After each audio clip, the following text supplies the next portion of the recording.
Kaibigan, purihin nating Panginoon Diyos sapagkat patuloy na kasama ka namin dito sa oras ng pag-aaral na kung saan bubuksan natin muli ang salita ng Panginoon Diyos na ito'y makapangyarihan na magbibigay ng pagbabago ng ating buhay kagaya ng buhay ng ating Panginoong Hesus. Ang oras na ito ay patuloy na nagbibigay sa iyo ng malalim na kaalaman, tunay na kapayapaan at pag-asa ng buhay na walang hanggan. Kaya kaibigan, sikapin mong subaybayan ang programang ito sapagkat lalo mo pang maunawaan ang layunin ng Panginoon Diyos sa iyong buhay. Ito po ang iyong lingkod, Pastor Ray Urbi, bilang facilitator sa ating pag-aaral sa oras na ito. Pinabati ko ang lahat ng mga nanonood mula sa Kaniwalan, layo yan, Paniki, ganun din sa Mabacao, Bukal, Maragondon, Ginubatan, ganyan sa Cabiao, sa may Alicia, may nanonood dyan. Ganun din sa Pangantukan, sa Naga, ganun din sa General Trias, sa Narvacan, meron dyan. Ganun din sa Kenora City, Sibuyan, ganun din sa North Caloocan, patuloy nanonood dyan. Ganun din sa Navas, sa San Mateo, Mapandan, dyan sa Divilican, layo yan, dyan sa Bukidnon, sa Pasay, sa Buena Vista, sa Abungan, sa Masok, ganoon din sa San Simon, sa Talisay, sa Taguig, sa malayong lugar, dyan sa France, sa Jeddah, sa Kuwait, sa Glendale, sa Tennessee, at sa buong Luzon at Visayas at Mindanao, at sa buong mundo na nanonood at sumusubaybay sa programang ito. Ganoon din sa lahat ng mga hindi ko pa nabanggit, patuloy na pagpapalain kayo ng ating Panginoon Diyos. Maraming salamat sa inyo na patuloy kayo'y masisipag na nagsusulat dyan sa comment section ng ating YouTube. At ganoon din ibinabahagi ito sa mga kaibigan. At patuloy silang nakakaalam at nalalaman namin kung saan nakakarating ang programang ito, mga kaibigan at mga kapatid. At ganoon din sa mga ginigiliw naming sumusubaybay sa AWR 89.1.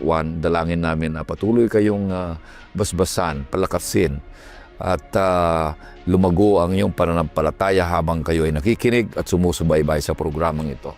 Pagpurihin ng ating Panginoon Diyos. Patuloy na makakasama natin dito ang mga lalaki ng ating Panginoon Diyos na si Pastor Marvin, siya po ang ating Ministerial Secretary, at NDRIEL Vice President dito, mga kapatid, at dito sa Northern Luzon, Philippine Union Mission. Kumusta kayo, Pastor Marvin? Mabuti, Pastor Ray, Pastor Jules, at sa mga kapatid. At ito po yung ating last episode sa ating pag-aaral itong 3 buwan na ito.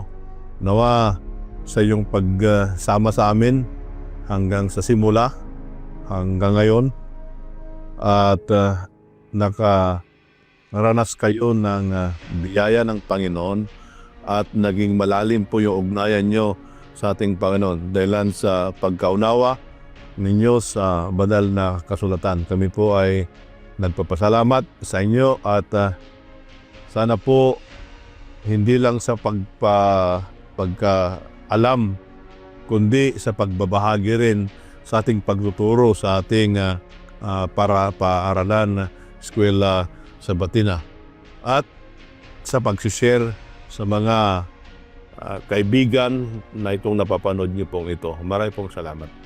Ang pangalawang makakasama natin dito ay si Pastor Jules Bermudez. Siya po ang ating Sabbath School and Personal Ministries Director dito po sa Northern Luzon, Philippine Union Mission. Kumusta kayo, Pastor Jules? Mabuti, Pastor Ray, Pastor Marvin. At totoo nga na tayo ay nasa panghuling bahagi na ng ating leksyon sa oras na ito na kung saan ay ating napag-aralan ang buong trimestre sa atin pong lumalagong pakikipag-ugnayan sa ating Panginoong Diyos. Napakaganda ang atin pong leksyon na kung saan ay nilalapit tayo sa ating Panginoong Diyos, yung ating mas malapit na ugnayan sa Kanya.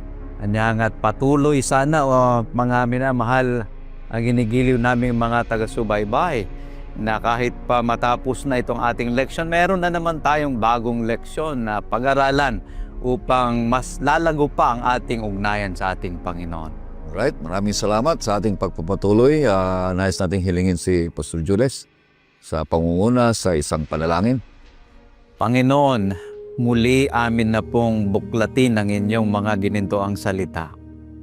Amin lamang pong maunawang ito sa pamagitan ng inyong banal na Espiritu. Kanyangat ang Espiritu na siyang nagbigay ng mga hula ng inyong mga salita ay sa ring Espiritu ang aming hinihiling na siyang magbigay ng pangunawa sa bawat isa sa amin upang ang amin pong mga mapag-aralan sa panghuling bahagi ng aming leksyon nito ay magbigay ng paglago sa amin pong ugnayan sa inyo. Dahil itong aming hiling sa matamis na pangalan namin Panginoong Jesucristo. Amen. Amen. Kaibigan, ang ating panglabing-tatlong paksa at huling paksa na ating pinapag-aralan ngayong quarter, mga kapatid, ay ngayong trimestre, ay may pamagat na tungo sa walang hanggan. Tungo sa walang hanggan. At ang talatang sa uluhin na matatagpuan sa unang Juan 3:2, ito po ang sinasabi, mga minamahal, ngayon ay may mga anak tayo ng Diyos. At hindi pa nahahayag kung magiging ano tayo. Nalalaman natin na kung siya'y mahayag, tayo'y magiging katulad niya sapagkat siya'y ating makikita bilang siya. Napag-aralan natin noong nakarang linggo na ang pagbabahagi at pagpapatutuo ay likas o lifestyle, bunga ng pananatili nating buhay may ugnayan sa ating Panginoong Hesus. Na ibinabahagi natin siya dahil kilala natin siya, mahal natin siya, at nais nating maibahagi ang biyaya ng ating Panginoong Hesus na ang biyayang iyan ay nagliligtas. Tinawag tayo na ihayag si Hesus sa pamamagitan ng pag-ibig, pagmamalasakit, paggawa ng kabutihan, panalangin, pakikipagkaibigan at yung matatag, tapat na pamumuhay Kristiyano na nakikita sa ating buhay. Kaya ngayong linggo at mapapag-aralan natin, hindi lamang natin alam tungkol sa kung ano ang magiging kalagayan ng langit, ito rin ay tungkol sa kung papaano dapat hubugin ng pag-asa ng walang hanggan ang ating kasalukuyang relasyon sa Panginoon.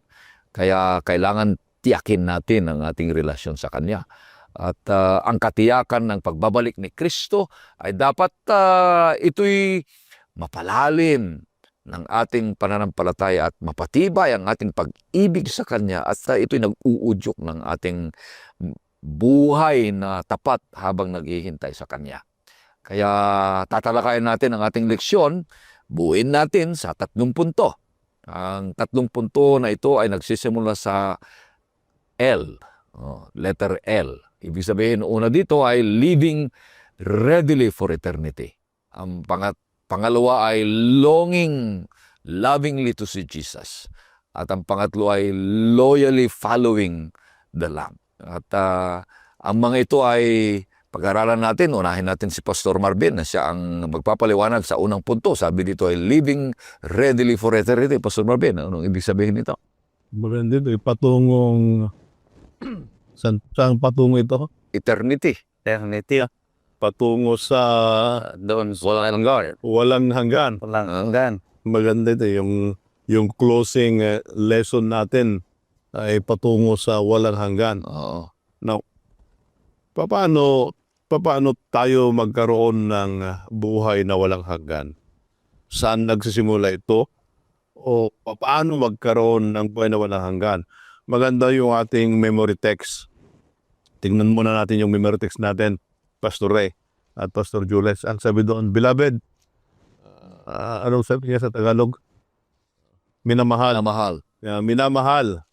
Now we are children of God. It has not yet been revealed what we shall be, but we know that when He is revealed, we shall be like Him, for we shall see Him as He is. Maganda ito eh. Ang sabi niya, kung ano yung nakita natin, Yun din ang makikita. No. Ang tanong diyan ay paano tayo magkaroon ng buhay na walang hanggan? Kasi into eternity. Paano magkaroon ng eternity? O ang tanong, meron bang eternity? Hmm? Oo. Kasi minsan, ang sabi nila, pag namatay ng tao, that's the end. Period na. Pero ito, yung ating, yung pangbukas na text ay kay John. Tingnan din natin yung ibang, ito yung 1st, 2nd, 3rd John. Sulat niya ito doon sa church. Tingnan natin yung sulat niya na as in relationship with his God. Tingnan natin sa John 17 verse 3. John Kasi 17. ang eternity, yan ay nagsisimula na tayo ay magkaroon ng genuine relationship with our Lord Jesus Christ. Anong sabi diyan? At ito ang buhay na walang hanggan, na ikaw ay makilala nila na iisang Diyos na tunay at siyang inyong sinugo sa makatuwid bagay si Hesu Kristo. Titingnan natin. Anong sabi doon? Ang sabi po dito ay, this is eternal life. Eternal life. Saan yung eternal life? Ang sabi doon, that they may know you, the only true God in Jesus Christ, whom you have sent. So, ibig sabihin noon, eternal life ay ang Panginoon. Pag siya yung eternal life, ang gagawin natin dito, we connect our life to the person that has eternal life. Amen. So, kinakailangan yan, mayroong tayong relasyon sa Kanya. That's the beginning of eternity. At yung relasyon na yan ang magpapatunay na ang Panginoon ay yun yung ating susi. Now, tingnan natin ito, series of text doon sa Book of John. Now, isa dito, yung familiar na text. Yung familiar na text natin sa John 3:16. Anong familiar text yun? So, una doon ay makilala natin ang Panginoon. That we know Him because He is the life and He comes from eternity. Dapat may connect natin yung buhay natin sa Kanya so that we will have that eternal life. It begins with a relationship with Him. Kaya anong sabi doon sa John 3:16? Sapagkat gayon na lamang ang pagsinta ng Diyos sa sanlibutan, na ibinigay niya ang kanyang bugtong na anak upang ang sinumang sa kanya ay sumampalataya ay huwag mapahamak, kundi magkaroon ng buhay na walang hanggan. Maganda yung series na dyan Ito si John, ang sabi niya, yung pagkakilala natin kay Kristo, doon yung buhay. Then yung buhay na si Kristo, nung nagkasalang tao, siya yung pumunta at yun ang nagligtas sa atin. At yung pagkaligtas niya, ang sabi niya doon sa tao, ang sino mang sumampalataya. Sino ang sumampalataya natin? Yung nagligtas. Yung nagligtas. Na yung nagligtas na yan yung mayroong buhay na walang hanggan. Di ba? Ganun yung ayos yun. Kaya sabi doon, living readily for eternity. Now, isa pa na kuan, Pastor Ray. Doon sa 1 John 5:11, 12. Ito ay, sabi ko, series of, isa yung author kasi tinignan niya, nung si John, ang tingin niya sa Panginoon ay a living God. That's why, pag-aralan niyo ang mga sulat ni John, ito yung kanyang mga sinasabi doon. 1 John 1 5. John 5, 11, 12. At ito ang patutuo na tayo'y binigyan ng Diyos ng buhay na walang hanggan. At ang buhay na ito ay nasa kanyang anak. Ang kinaroroonan ng anak ay kinaroroonan ng buhay. Ang hindi kinaroroonan ng anak ng Diyos ay hindi kinaroroonan ng buhay. Ito, maliwanag. Maliwanag doon. Sabi doon ay, ito yung testimony that God has given us eternal life. ang Diyos, sabi niya, binigyan tayo ng buhay na walang hanggan. Bakit ay binigyan ng buhay na walang hanggan? Ito ay saan masusumpungan? Sa kanyang Anak. anak. At yung kasi doon sa kanyang anak, sabi doon, he was the son has life. Kung yung anak ay nasa atin sa pamamagitan ng pananampalataya, may buhay. At doon sa last phrase, ang sabi niya doon, those and who does not have son of God does not have life. Oo. O, kung ibig sabihin, kung wala ka palang connection Sa anak, sa anak, wala kang buhay. So, ibig sabihin nito ay ang buhay na walang hanggan, masusumpungan lang ito sa ating Panginoong Hesus. Amen. Kaya kinakailangan, mahalaga sa atin ay i-connect natin yung buhay natin doon sa may-ari ng buhay na walang hanggan. Kasi pag hindi mo kinog yun, so eternity begins with the relationship with our God. Kasi ang buhay. And not only that, we need to experience Christ daily. Daily sa buhay natin. Then when He will come, then we experience the eternity in God's kingdom. Kaganda nito. Pastor, may ibig sabihin ka. Yung eternity, yung walang hanggan na pinapag-usapan natin. Na kung minsan ay para bang ang tao ay nabubuhay na unlimited na ang kanyang buhay sa mundong ito. Pero ang banal na kasulatan ay binabanggit na ang ating buhay ay fragile, ang ating buhay ay short. Death could come to any one of us. Yan yung binabanggit sa aklat ng banal na kasulatan. Actually, ang Biblia ay gumagamit ng figure of speech na isa dito yung simile, comparing things using like or as. So, binanggit dito sa Biblia sa Job 14:1 and 2 na kung saan ang buhay ay maikli lamang. Pakibasa nga, Pastor Ray. Sa Job 14:1 at 2. Taong ipinanganak ng babae ay ang kaunting araw at lipos ng kabagabagan. Siya ay umuusli na gaya ng bulaklak at nalalagas. Siya rin na may tumatakas na gaya ng anino at hindi namamalagi. Okay. So kung yung titignan, may dalawang bagay na kung saan nihalin tulad dito ang kaiklian ng buhay ng tao na puno ng kabagabagan na sinasabi dyan. Una ay parang flower that will fade. Pangalawa, parang anino, shadow that does not continue, hindi namamalagi. Kung basahin din natin sa aklat ng James 4:14, ang sinasabi din doon ay life is like a mist. Life is like a vapor that vanisheth away. Umubong. Libong-ubong Tilocano. Doon naman sa aklat ng mga awit 90 verses 5 and 6, binabanggit din doon that life is like a grass that withered. So, minsan ay ako'y nagbisita sa isang tahanan. Nung bumukas, bata ang nagbukas. Sabi ko, saan yung magulang mo? Sabi niya, wala po, pastor. Naghahanap buhay. At napunta sa aking isipan, kung ang tao hinahanap niya ay buhay, bakit siya namamatay? Hindi kaya yung hinahanap niyang buhay ay pansamantalang buhay lamang. Ngunit sa ating leksyon ay kailangan natin mahanapan yung nagbibigay, the source of life.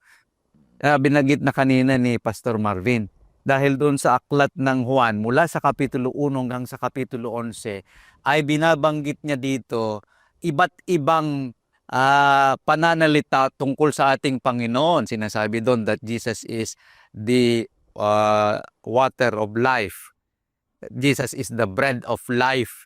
At dito sa verse chapter 11 na sinasabi, Jesus is the resurrection and the life. So, mahanapan lang natin ang walang hanggan sa ating Panginoong Jesus. Yan yung binabanggit kanina ni Pastor Marvin. So, huwag kang mataas na meron ka ngayong kalusugan kasi maya't maya ay Sa side ng tiyan. sasagtag dyan mo. Kamatay. Ako tayo na pala.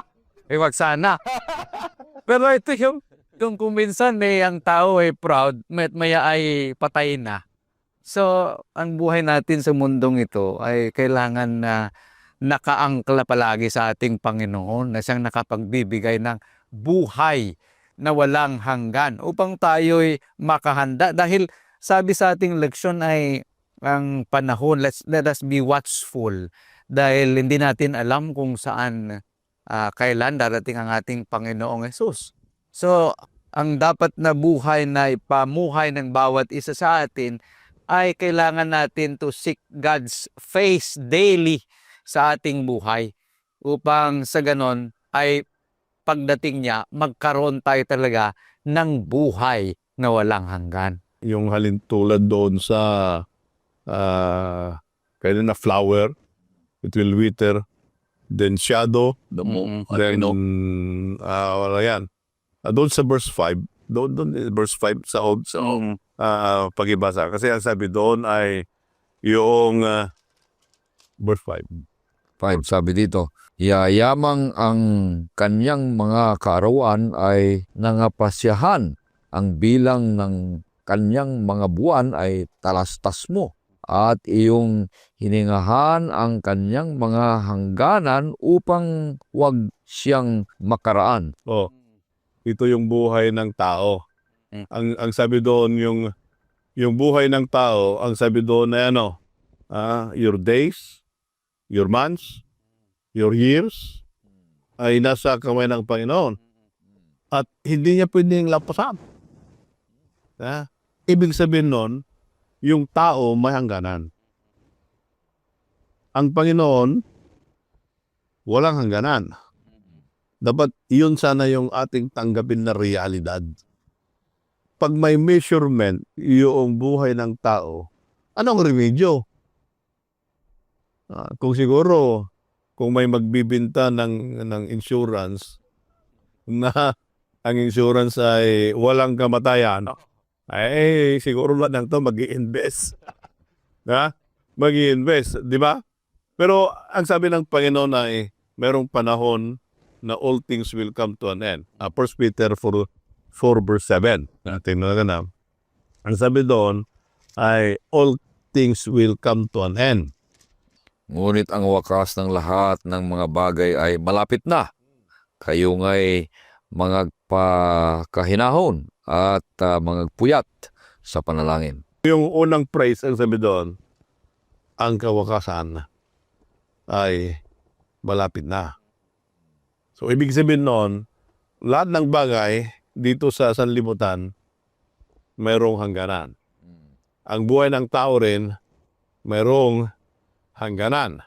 Kaya, ibig sabihin noon, yung only source dyan ay ang ating Panginoong Hesus. Kaya, doon sa binanggit kanina ni Pastor Jules, John 11:25, yung one of the 7 I ams of Jesus in the womb of John, na I am the resurrection in the life. In-introduce niya yung buhay niya I am the life. Sabi yan. Kaya yung buhay, nakita natin na Kristo, dapat palagi tayong handa. Pastor Ray. Ang unang punto ay nagpapahiwatig sa atin mga kapatid na ang buhay ay naghahanda para sa habang buhay.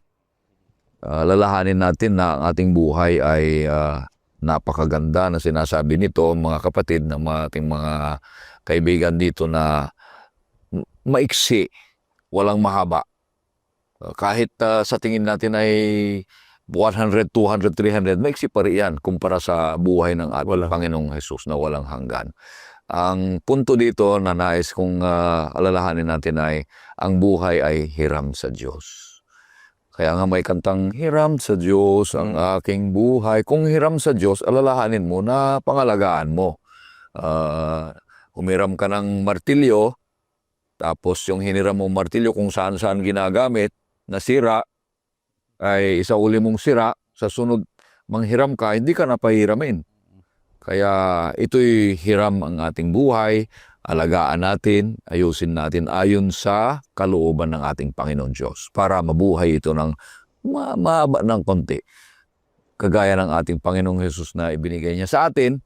Ngunit kung tayo ay hindi mag-ingat sa buhay na ipinahiram niya sa atin, mga kapatid, ay baka hindi na tayo bibigyan pa ng buhay na walang hanggan na sinasabi dito. Kaya kay Kristo, ayon sa sinabi nila, mga kapatid, na ang buhay ay hiram sa Diyos, so isauli natin, gamitin natin pala ang buhay sapagkat ang buhay ay hiram sa Diyos. Gamitin natin maayos ayon sa kanyang kalooban, mga kapatid.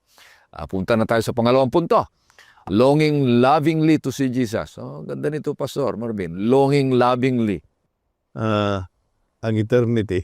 Yung Eternity gives hope beyond present struggle. Di ba, tama ba yun? Yung longing lovingly to see Jesus. Eternity gives hope beyond present struggle. Ba ito? Anong bang sabi doon sa 2 Corinthians 4:18? Ano bang sabi doon sa 2 Corinthians 4:18? samantalang kami ay nagsisitingin hindi sa mga bagay na nangakikita, kundi sa mga bagay na hindi nangakikita. Sapagkat ang mga bagay na nangakikita ay may katapusan. Datapot ang mga bagay na hindi nangakikita ay walang hanggan. Maganda din eh. Ang sabi niya dito ay, for the things which are seen are temporary. Yung nakikita pala natin ito ay temporary lang ito. So, ibig sabihin yan, pag temporary ito, ay mayroong hangganan. Ngunit ang Panginoon, magbibigay siya ng lugar na kung saan ay maging permanent. Na ang permanent na yan ay wala ng kamatayan, wala ng luha. Yan. Ito ang sabi na Revelation. Punta tayo doon sa Revelation. At papahirin niya ang bawat luha sa kanilang mga mata. At hindi na magkakaroon ng kamatayan, hindi na magkakaroon pa ng dalamhati o ng pananambitan man o ng hirap pa man. Ang mga bagay ng una ay naparam na. Kaya nakita natin kanina, all things are temporary. Pero ang Panginoon, kaya nga longing lovingly to see Jesus, Nananabik. dito tayo pupunta eh, na yung lugar na yan ay wala ng luha, wala ng kamatayan, wala ng kapigatian, wala ng iiyak, wala ring sakit. Yan. Ito yung longing sana. Oo. Yung longing. Kasi dito sa lupa, ito lahat meron ito. But we are longing, that longingness ay sa lugar na yan, ang tanging makakapagpunta lang sa atin dyan ay walang iba kung ang ating Panginoong Hesus. Oh. Siya yung life eternal eh. At dahil siya yung life eternal, ay ang Panginoon hindi niya nais na manatili tayo sa lugar na may hangganan. Ipupunta rin tayo doon sa lugar na walang hangganan. Oo. Di ba? Siya yung buhay na walang hanggan. Dapat ipunta rin tayo doon sa lugar na Walang hanggan. walang hanggan. Na kung saan wala na itong lahat na kahirapan.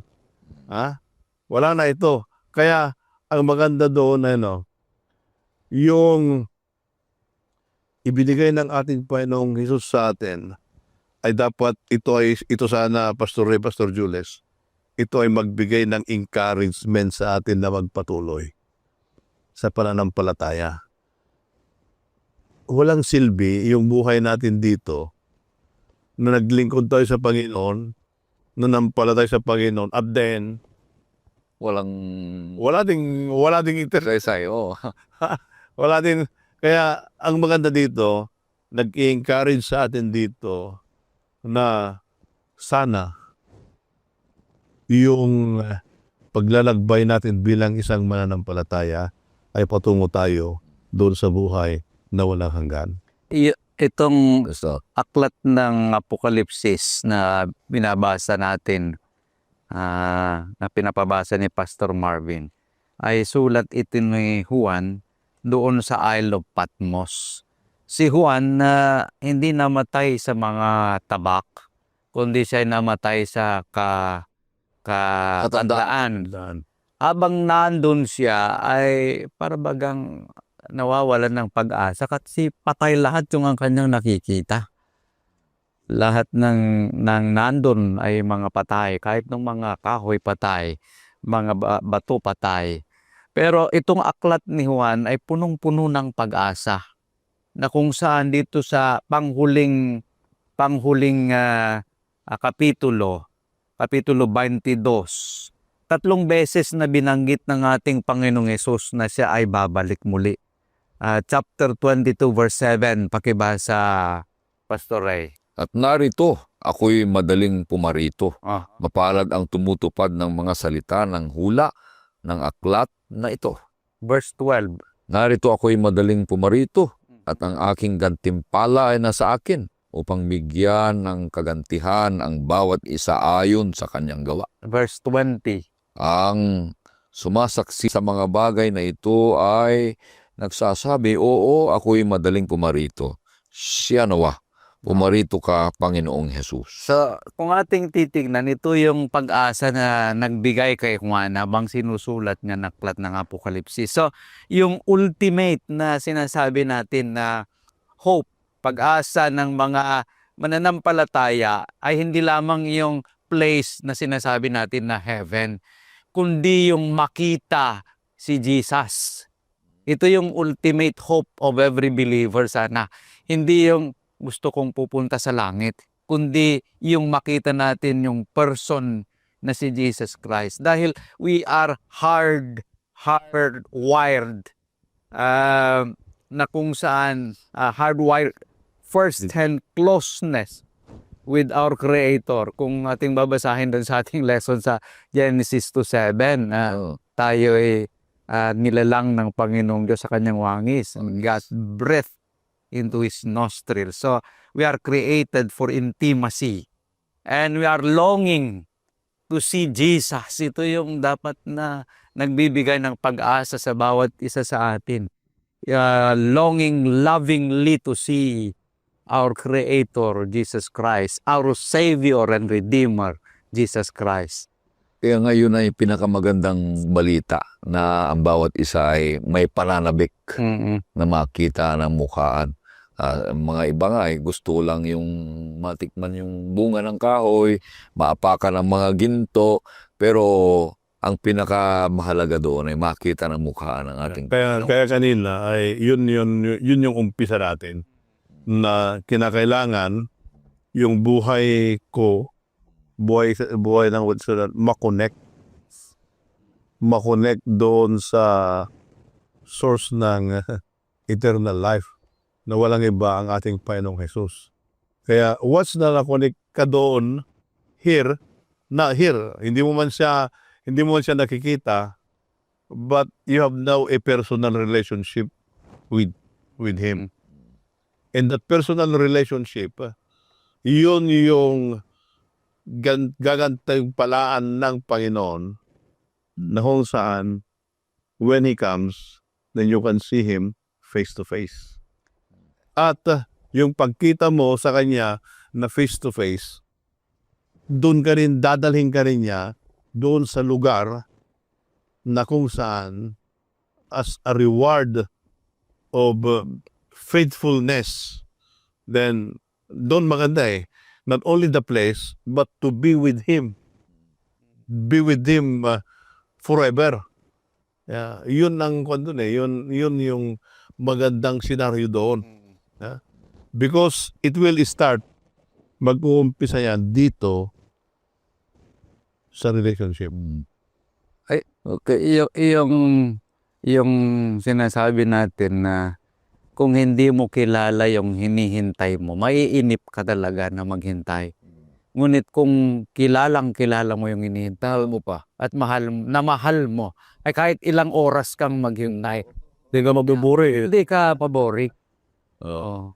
you are longing to see that loved one. Yan ang magandang punto na nananabik tayong makita ang mukha ng ating Panginoong Hesus sapagkat meron tayong pagmamahal, kaya ugnayan sa Kanya.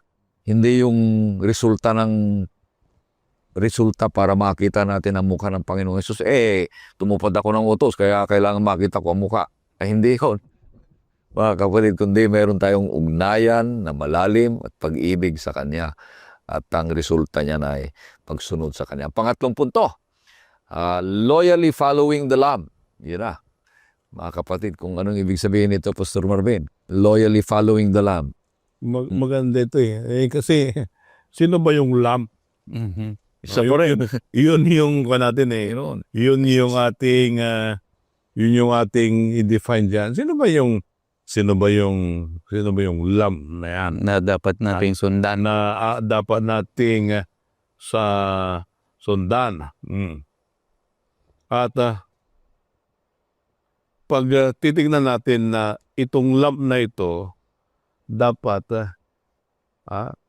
iyon yung magkaroon tayo ng ugnayan. Ito bang sabi doon sa John 1:29. John 1:29. John 1:29. Sino ba yung lamb na yun? Para makita natin. Oo nga. John 1:29. Ito yung unang unso takes away the sin of the world. Nang kinabukasan ay nakita ni Juan si Jesus na lumalapit sa kanya at sinabi, "Narito ang kordero ng Diyos na nag-aalis ng kasalanan ng sanlibutan." Yun. Sabi doon, narito yung kordero ng Diyos na nag-aalis ng kasalanan. Yun yung source ng eternal life.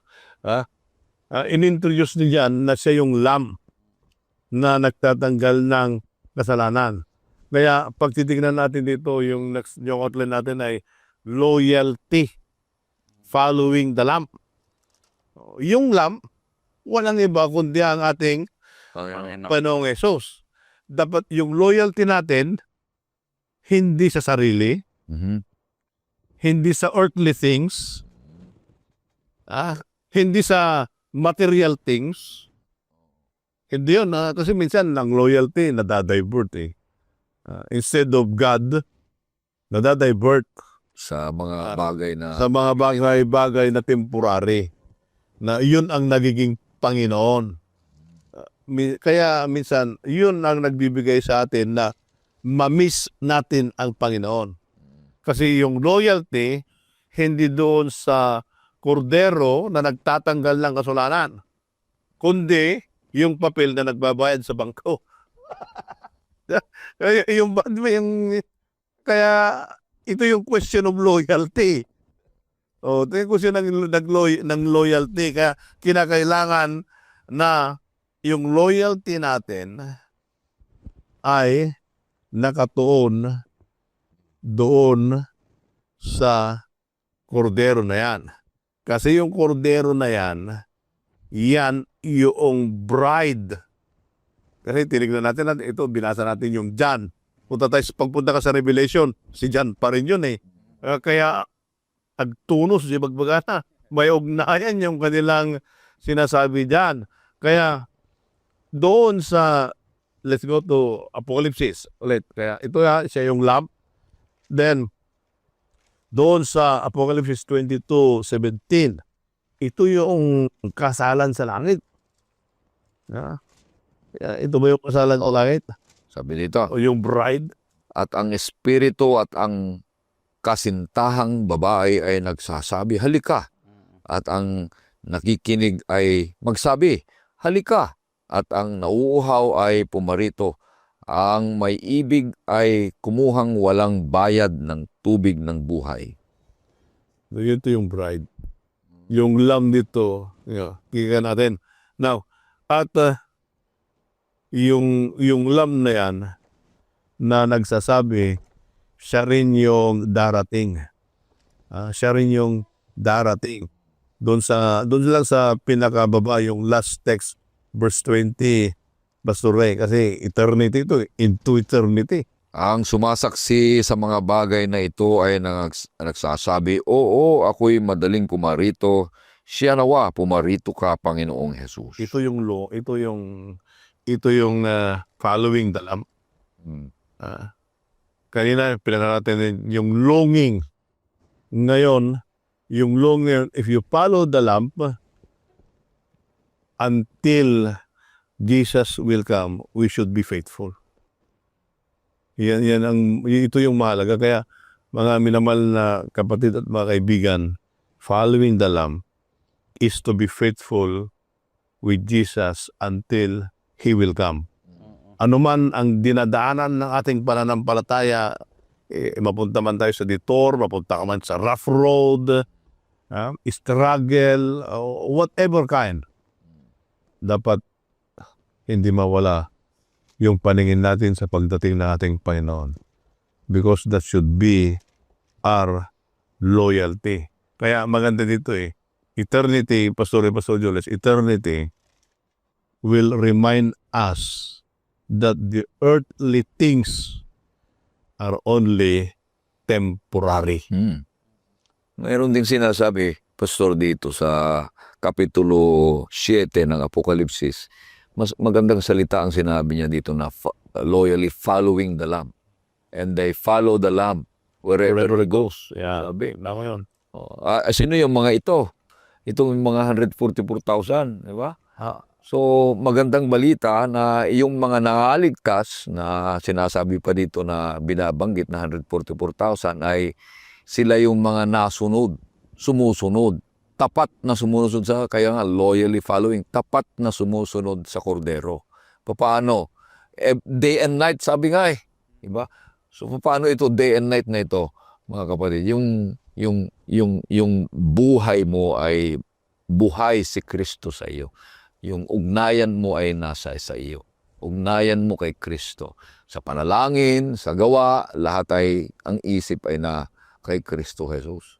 Hindi lang yan, Pastor Ray, Pastor Marvin, kundi pinapakita rin dito yung description ng mga sumusunod sa kordero sa Apokalipsis 14:4. Ano yung sinasabi dyan? Ang mga ito'y ang hindi nangahawa sa mga babae sapagkat sila'y mga malilinis at ang mga ito'y ang nagsisunod sa kordero o saan man siya pumaroon. Ang mga ito'y mga binili sa gitna ng mga tao na maging mga pangunahing bunga sa Diyos at sa kordero. Okay. So binabanggit dyan, dito yung translation sa aking Biblia ay sinasabi ay they were not defiled with women for they are virgins. Yung palang mga sumusunod sa kordero ay birhen. Mga birhen. They are not defiled. Sila ay mga banal na nagkasala, ngunit sila ay pinatawad ng ating Panginoong Hesus. Dahil sila ay tinubos ng ating Panginoon. They were redeemed from among men. Ito yung mga tinubos ng ating Panginoong Hesus sa pamagitan ng kanyang dugo. Kanya nga, they are loyally following the Lamb. Dahil sa naramdaman nila na yung kanilang pagkatubos ay hindi sa pamagitan ng salapi, sa pamagitan ng kung ano-ano, kundi sa pamagitan ng dugo mismo ng ating Panginoong Jesucristo. Kanya napakalaga na ating titingnan na itong mga sumusunod sa korderong ito ay sila yung mga tinubos ng ating Panginoong Jesus. Kaya mahalaga, Pastor Ray, Pastor Jules, na yung mga tao na ina-anticipate yung pagdating ng Panginoon ay sa pangkasalukuyan, they live differently. Na yung pamumuhay na nila yun, pinapractice na nila yung pamumuhay sa langit. Kasi they have been changed by the grace of God. Ibig sabihin nun, the Christ-like character is being reproduced in them. They live differently. Madidistinguish yung tao na naghahanda talaga sa pagdating ng ating Panginoong Hesus. At naranasan nila yung redeeming grace. Kaya ito yung challenge sa bawat isa sa atin, na while waiting for the soon coming of our Lord Jesus Christ, paano ba tayo nabubuhay? Are we living, preparing for the coming of Jesus for eternity? Or are we living a temporal life in which earthly things ay doon nakatali yung ating buhay? So ito ay dalawang klase ng Kristiyano, wala sa gitna eh. Wala sa gitna. Whether yung tao ay heavenward or hellward. Meron bang hellward? Heavenward o hellward.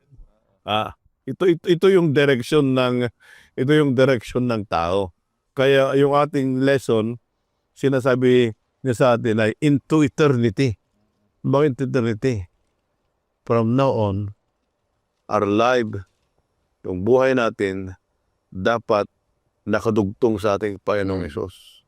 At ma-enjoy natin yung fellowship, yung intimate relationship with Him.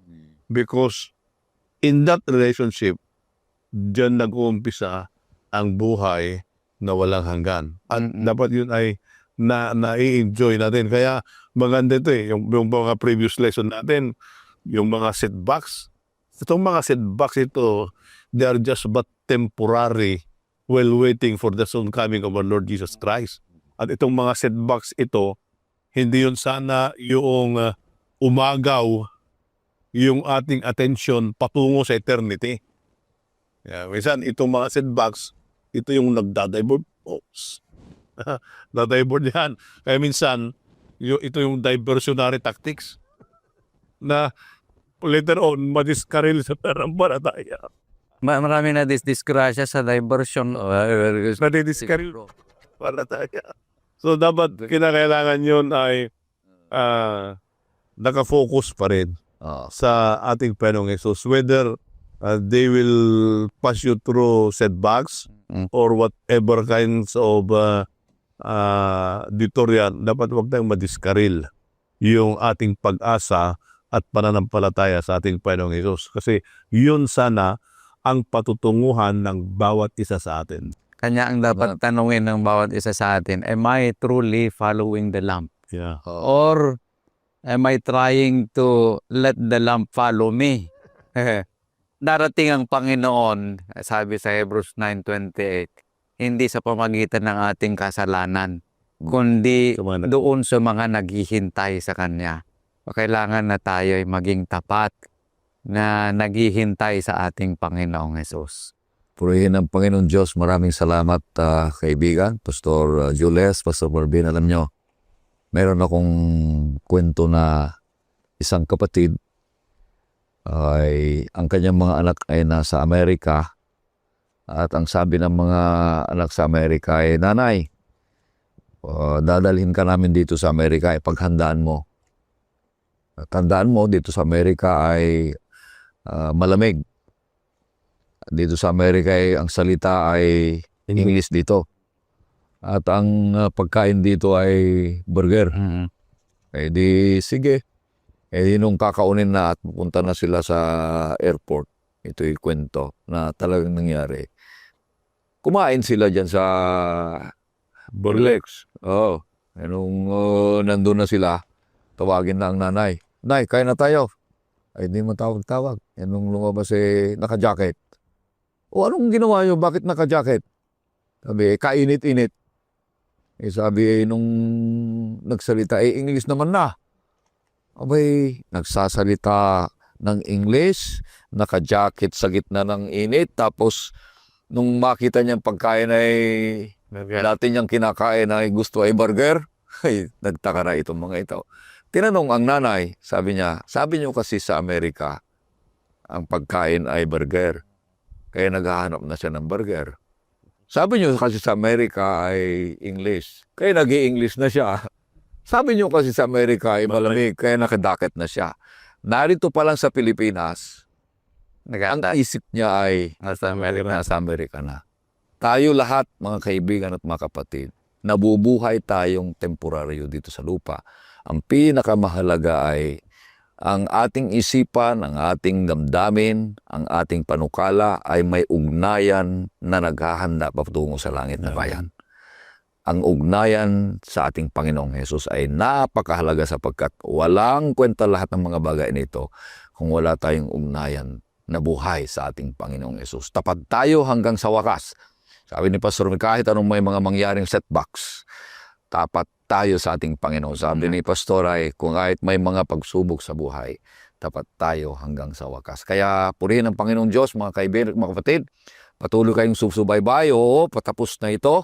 Pero may mga susunod pang mga pag-aaral natin. Maaring ako ay magpapaalam sa inyo. Ngunit meron tayong subaybayan na isang katagang pag-aaral. Ang pamagat nito ay Real Talk at Aral. Subaybayan natin ito sa bawat linggo upang mapapanood natin kung anong mangyayari at pag-aaral na ibang paraan ng pag-aaral ng ating salita ng ating Panginoon Diyos. Maraming salamat, Pastor Marvin, Pastor Jules, na patuloy tayo naglilingkod sa ating Panginoon Diyos sa oras ng pag-aaral. Purihin ang Panginoon Diyos, mga kapatid. Mahal kayo ng ating Panginoon Diyos. Magkita-kita muli tayo, pag hindi na dito sa lupa, sa langit na bayan sapagkat patuloy tayo nagmamahal sa Kanya.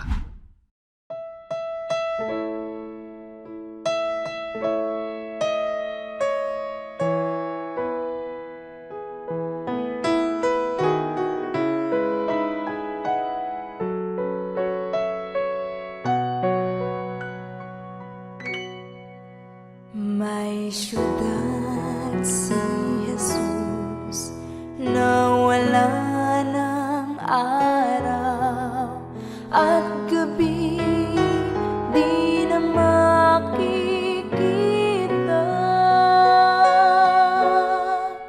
Sinasabi sa Biblia, kaharian niya'y ginto, esmeralda, perlas at sapiro. Ako'y paroroon sa banal na syudad. Tunay na ako'y di na babalik sa sanlibutan ito. Maging mahirap man ang daan, ang pag-asa'y hingin. Ako'y paroroon sa langit na bayan. May isang puno, 12 ang bunga sa syudad ating makikita.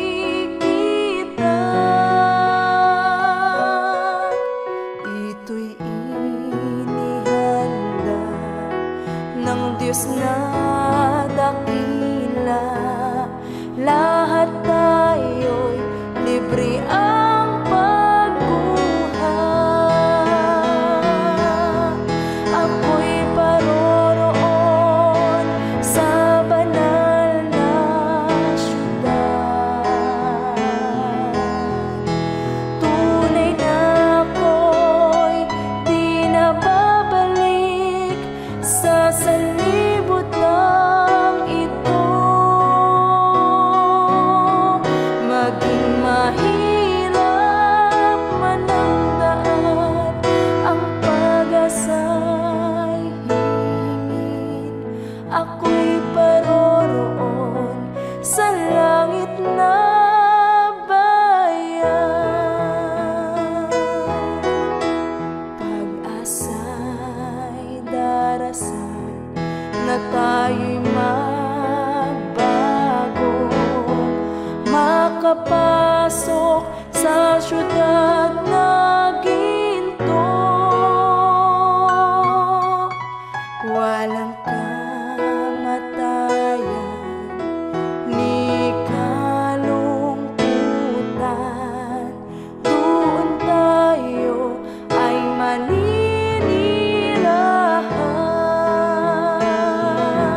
Dakilang Diyos,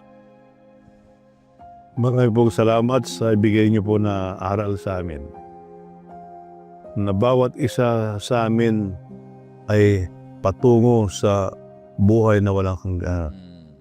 Panginoon, ito ay hindi namin makakaya sa aming pangsarili lang. Ngunit aming pong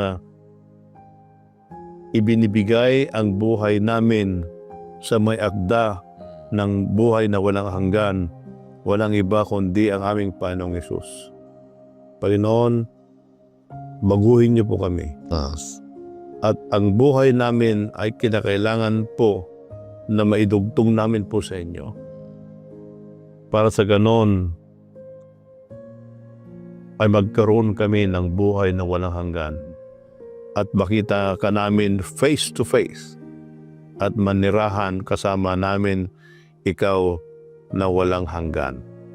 Maraming pong salamat sa pagdidig sa aming panalangin sa pangalan ni Jesus. Amen. Amen. Maraming salamat sa pagsusubaybay sa programang ito, Oras ng Pag-aaral. Mahal ka ng Diyos.